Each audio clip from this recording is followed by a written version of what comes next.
जी दोस्तों, सलाम, नमस्ते, आदाब, सत श्री अकाल। This is Jassi Parmar once again live from the Desi junction studios. और मैं हूं आज एक बहुत ही खास शख्सियत के साथ, जिनका तारुफ मैं अगर कराऊंगा तो शायद आप नहीं पहचानेंगे, लेकिन उनके गाने आप हर बच्चे बच्चे की जुबान पर हैं। आपने बहुत सारे गाने सुने होंगे नॉर्थ अमेरिका में। आई एम नॉट श्योर, उनसे बात करेंगे कितनी बार वो आए हैं या नहीं आए। अगर नहीं आए तो I will definitely promise you कि वो नॉर्थ अमेरिका और कनाडा में हम उनको लेकर आए, क्योंकि आवाज ऐसी है जिनको सुनते ही आपके दिलों में एक ऐसी ठंडक पहुंचेगी। मैं ज्यादा ना बोलते हुए I would like to invite my guest Shahid Malya on the screen. Shahid भाजी, सत श्री अकाल, आदाब, नमस्कार, क्या हाल चाल है? जैसे भाजी सलाम आदाब शुक्रिया ਤੁਸੀਂ ਮੈਨੂੰ ਆਪਣੇ ਪ੍ਰੋਗਰਾਮ 'ਚ ਮੌਕਾ ਦਿੱਤਾ ਆਉਣ ਦਾ थैंक यू सो मच। जी शाहिद भाई, आज हम थोड़ा हिंदी ऑडियंस के लिए शो करेंगे, तो अच्छा जी। पंजाबी का शो भी करने वाले हैं हम पंजाबी ऑडियंस के लिए बाद में, लेकिन आज we wanted to target our Hindi audience. तो ओके जी शाहिद ओके भाई, जी। सबसे पहले तो आप, मुझे पता लगा है कि आप एक टूर पे हैं इस वक्त। You are in out of Bombay right now. तो जी बैटरी चार्ज है? वैसे पंजाबियों की बैटरी तो हमेशा ही चार्ज रहती है, आपकी चार्ज है ना? एकदम जी चढ़ दी गला। Very good. So so Shahid भाई, जो हमारे लिसनर्स जानने वाले आपके गाने, मतलब एक एक गाना मैं जब नाम लूंगा और चलता भी रहेगा, सबसे पहले मैं आपको मुबारकबाद देना चाहता हूं। कला में जो आपकी परफॉर्मेंस है, माय गुडनेस, मैंने गाना सुना और जो आपने परफॉर्मेंस दिया, दैट्स अमेजिंग। सबसे पहले तो कला की बात करते हैं, क्योंकि आजकल नेटफ्लिक्स पे बहुत हॉट चल रही है। तो वो मौका आपको कैसे मिला, कब मिला? हाउ डिड द कला हैपन? मैं सबसे पहले आपकी और हमारी ऑडियंस को दिल से सलाम करता हूँ और आपसे बात करके जैसे जी बहुत अच्छा लग रहा है। अब आता हूँ मैं कला के टॉपिक पे। तो मैं आपको बताना चाहता हूँ कि अमित त्रिवेदी जी और मेरा जो साथ में गाने का जो है 2000 हम लोग 11 से मिले थे और 12 में एक फ़िल्म आई थी लव शव चिकन खुराना। हाँ जी। तो वहाँ से हमारा सफ़र शुरू हुआ था म्यूज़िक का मेरा अमित त्रिवेदी के साथ में। तो अमित त्रिवेदी जी बहुत ही अलग टाइप के कंपोज़र हैं। मतलब मैं जब उनके गाने सुनता था और लोगों से उनके बारे में सुनता था, तो वो कहते थे कि यार ये अमित त्रिवेदी बहुत ही अलग बंदा है यार, ये अलग ही म्यूज़िक बनाता है, ये अलग ही चीज़ें करता है। तो मैं बहुत फ़ैसिनेट रहता था इनके म्यूज़िक से और हमेशा सोचता था कि मैं कभी एक दिन मिलूँगा इनसे। और जब वो दिन आया तो मुझे उनके मैनेजर का फ़ोन आया था, आशीष नरूला जी का। तो उन्होंने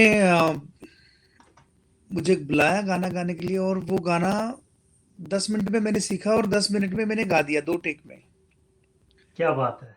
तो उन्होंने उन्होंने कहा यार अमित जी ने कहा कि आप कहाँ थे इतने दिन? मैंने कहा जी मैं तो यहीं पे था, किसी ने देखा ही नहीं मुझे, मैं तो यहीं घूम रहा था स्टूडियो के आजू-बाजू। तो वो दिन के बाद फिर काफ़ी दिन तक कोई गाना नहीं आया हमारा। फिर उसके बाद में ही कॉल्ड मी फॉर उड़ता पंजाब। ये जो पहला गाना था वो अ, कौन सा गाना था जो अमित जी के साथ किया एक था? गाना था जो लव शव थे चिकन खुराना का टाइटल ट्रैक था। हाँ हाँ। हाँ जी। ओ जे तू ओ, मईके गईयो नी तेरे पीछे हायो नी गड्डी में फड़ के तांगे ते बह के आवा हो नवी कुर्ती ले लेनी बिंदी सुर्खी ले लेनी रिश्वत नी ले ले तोहफे तेनू दिलावा मैनू कलियां छड़ के ना जावी तेन सो मेरी है ना जावी तेरे लिए है हाजिर भी बालव शव ते चिकन खुराना। ओए होए होए होए, क्या बात है! द टाइटल सॉन्ग आपको मिला और उसके बाद आपको कॉल आई, जो कि आपका ग्राउंड ब्रेकिंग सॉन्ग मैं कहूंगा, शिव कुमार बटालवी जी के सॉन्ग के लिए। जी सर जी सर। वो कैसे हुआ, मतलब कि क्या था? और स्पेशली आई वांट, मैं जानना चाहता हूं कि क्योंकि वो गाना आपने इतना सिंपल गाया है, लेकिन वो सुपर डुपर हिट हो गया। तो आपको कोई दिक्कत आई, कोई मुश्किल आई? क्या नरेशन दिया गया था आपको उस वक्त कि क्या करना है और क्या नहीं करना है? बहुत ही खूबसूरत बात है ये और इसका मुझे भी हमेशा जब भी मैं बात करता हूँ इस गाने के बारे में तो मुझे खुद बहुत ही अच्छा लगता है। Excuse me. जब उड़ता पंजाब के गाने बन रहे थे तो अमित जी ने मुझे बुलाया स्टूडियो, और मुझे ना एक लिरिक्स भेजी उन्होंने, जो कि किसी पोथी या किताब से फोटो खींच के फोटो उन्होंने मुझे भेजी। तो बोले कि अभी हम लोग ना इसको सुनाने के लिए भेजना है, तो आप इसको एकदम सिंपल रखिएगा, बिल्कुल गायकी नहीं दिखाएंगे इसमें, एकदम सिंपल सिंप्लिसिटी के साथ में। फिर उन्होंने मुझे गाने का स्केलेटन सुनाया। तो मैंने उनसे कहा कि हम इसके सुर में थोड़ा फेरबदल कर सकते हैं। तो अमित जी हमेशा एक खुले विचार के ऐसे कंपोजर हाँ हैं जो जी। मतलब अपने आर्टिस्ट को ना बहुत फ्रीडम देते हैं इस चीज़ के लिए।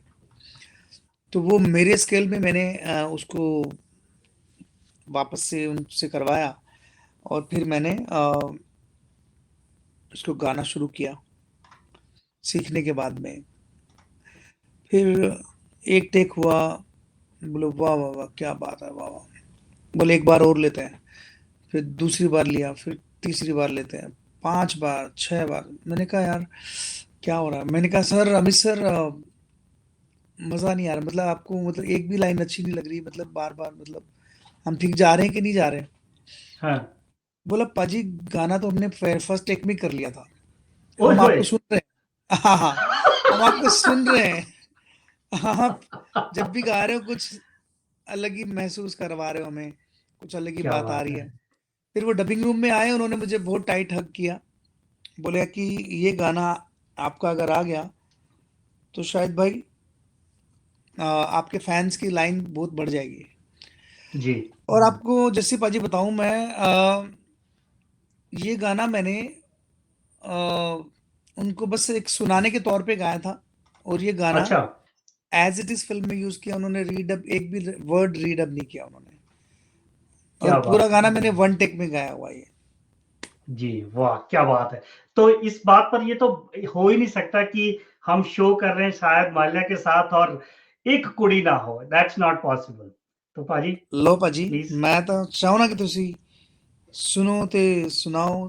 जी, आपकी वजह से मैं भी लोगों से मिल लूंगा, आपके सुनने एब्सोल्युटली। वालों से। जी।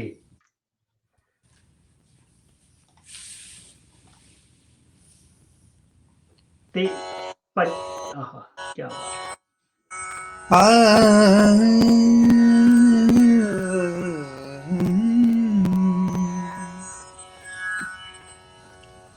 एक कुड़ी जिदा ना मोहब्बत गुम है, गुम है, गुम है।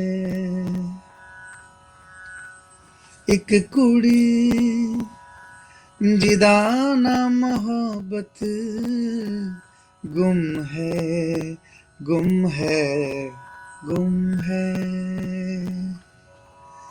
हाय साध मुरादी सोनी फाबत गुम है, गुम है, गुम है।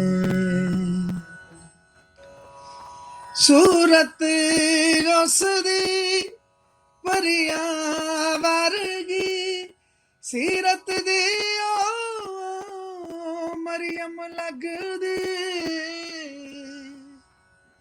Thank you. हाय, हाय, पूरा हाय, गाना हाय, मैं पाजी दिलकश गाऊंगा। Awesome, this is fantastic. ਮੈਨੂੰ थैंक याद है, I am from Jalandhar by the way. जी। जलंधर दूरदर्शन पर ये गाना आता था जब मैं छोटा था। अच्छा जी, क्या जब बात है। बहुत मतलब रिज़वी साहब गाते होते थे। मेरी शक्ल देख के आपको लगेगा नहीं कि मैं शायद ऐज में आपसे बड़ा हूँ। अच्छा जी, लेकिन क्या बात है। हाँ जी, हाँ जी। तो उस टाइम पे जलंधर दूरदर्शन होता है। मुझे मुझे ये भी पता है कि आप गंगानगर से हो, यू हैव सung for a lot of Punjabi movies, आपने पंजाबी मूवीज़ काफ़ी की हैं। तो जी। वो गाने के बाद, रिज़वी साहब के गाने के बाद, कोई गाने को इतना ऊपर ले जाएगा, ये आपके ऊपर ऊपर वाले की रहमो-करम है, जो इतना अच्छा आपने गाया, कमाल है साहब, कमाल है। थैंक यू सो मच जी, थैंक यू सो ते मच। ते शाहिद पाजी, मैं आपसे पूछना चाहता हूँ वो कहानी आपकी, जब आपको 26 जनवरी पर ₹5 मिले थे। मैंने सुना कहीं आपको 5 रुपए का इनाम मिला था। क्या वो इनाम बढ़िया था या फिर आजकल जो आपको रिकॉग्निशन मिली है, लाइक हाउ ये दोनों के बीच में आप कंपैरिजन कैसे करते हैं? 26 जनवरी का टाइम आई थिंक गंगानगर की बात है वो, मुझे करेक्ट मी इफ आई जी, एम रॉन्ग। गंगानगर की बात है जी। हाँ जी। जी, जी। तो वो मेरा कैसे ननिहाल हुआ है मतलब पहला? हाँ जी। सॉरी। सर, मेरा ननिहाल है श्री गंगानगर और मेरा दादका है फिरोजपुर, पंजाब। जी, तो मैं ननिहाल में पढ़ता था, तो वहाँ मैंने 26 जनवरी में गाने के लिए अपना नाम लिखवाया और क्या वहाँ एज के रही होगी सरपंच, आपकी? मैं इतना छोटा था कि मुझे याद नहीं एज कितनी थी। लेकिन वो मेरा फर्स्ट अटेम्प्ट ऑफ सिंगिंग था। मैंने अपना नाम लिखवा दिया, मतलब मैं जी, कुछ 6 साल का रहूँगा उस वक़्त। जी, जी, और तो सर्दियों के दिन थे और मैंने कंबल भी, मतलब स्वेटर के ऊपर कंबल भी 4 बार फ़ोल्ड करके ओढ़ा हुआ था, बिकॉज़ कंबल बड़े होते हैं ना गाँव में, पिंडों से। जी, जी, तो तो मैं सुबह-सुबह साढ़े 6-7 बजे स्कूल गए, कोहरा था, काफ़ी कोहरा था। फिर लेकिन पूरा स्कूल आया हुआ था, गाँव के गेस्ट आए हुए थे, सरपंच साहब चीफ गेस्ट थे, झंडारोहण हुआ। फिर उसके बाद में अभी आपके सामने दूसरी कक्षा के छात्र शाहिद आपके सामने गाएँगे, देशभक्ति गाना। मैंने जान डाल डाल पर सोने की चिड़िया गाया था, रफ़ी क्या साहब का। बात है! जी, तो ऑडियंस से नज़र मिलाने में बड़ी शर्म आती थी, तो एकदम जी, ऊपर आसमान की तरफ देख के गाया करता था मैं। अच्छा, तो मैंने वो गा दिया गाना, उसके बाद बाकी स्टूडेंट्स ने भी गाया अपना-अपना गाना। लेकिन मुझे सरपंच साहब ने बुला के 5 रुपए दिए और सबको जो मिठाइयाँ मिलती हैं, मुझे डबल मिठाई मिली। क्या बात है! और कॉपियाँ 2 कॉपियाँ, 1 पेंसिल का वो पैकेट और रबर्स एंड अ, लड्डू के 2 पैकेट लड्डू के। और जो फुट्टा होता है ना, लकड़ी का फुट्टा होता है, स्केल, हाँ जी, फुट्टा, यस। वो भी था। तो मेरी खुशी का ठिकाना नहीं। मैंने कहा 5 रुपए, मतलब इतने पैसे मैं क्या करूँगा? जी, मेरे स्कूल की घर की दूरी थी कुछ 7 मिनट्स बाय वॉक, जी। और मैं इतना तेज़ भागा कि मैं 1.5 मिनट में घर पहुँच गया, क्या बात है! भाग के। खुशी किसके साथ खुशी शेयर करनी थी वो खुशी? मम्मी के साथ, पापा के साथ। आय हाय! मैंने कहा देखो क्या जी मेरे बात को है! ये मिला, और मैं उनको जाके वो देता हूँ सारी चीज़ें। फिर ऐसा एक टाइम आता है कि मैं स्कूल नहीं जाता हूँ, तो मेरे टीचर घर पे आ जाते थे कि शायद क्यों नहीं जी, आया आज? क्योंकि गाँव में, छोटा-सा गाँव था, तो वहाँ सब परिवार की तरह रहते थे।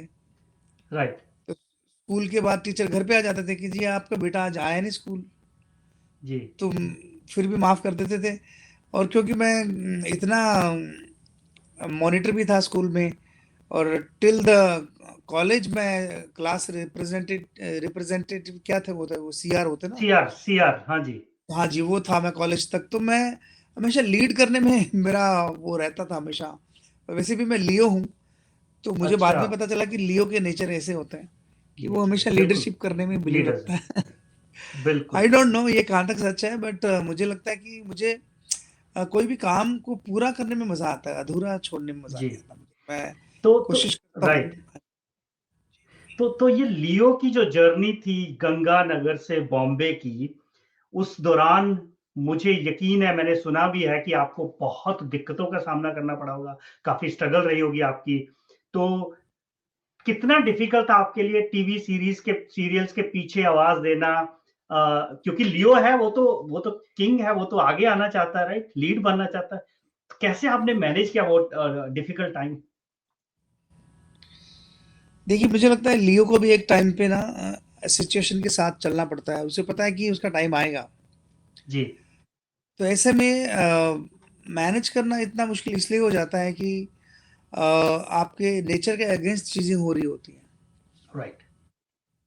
और मैंने कहा ठीक है, ये भी पार्ट ऑफ गेम है, ये भी पार्ट ऑफ जो भी जर्नी है, ये मैं इसको लर्निंग के तौर पे लेता हूँ, क्योंकि मैं इतना तैयार नहीं हूँ कि मैं किसी को जवाब दे पाऊँ। यार मुझे किसी को जवाब देना नहीं है, मुझे खुद को एक कंफर्ट ज़ोन में लाना है कि मैं खुद को अच्छा लगूँ, मैं अपनी काम से खुश रहूँ और मेरे काम से मेरे अपने खुश रहें। मेरा ये थॉट जी, रहता था।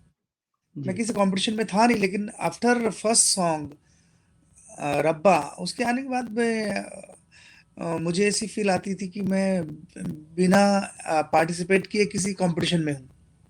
अच्छा, तो ये इंडस्ट्री का ही एक चलन है कि जो काम करता है तो उसको लगता है कि हाँ, ये नंबर 1 पोज़ीशन पे है, जो थोड़ा कम कर रहा है वो 2 पे है, जो जी, जी, बहुत कम कर रहा है वो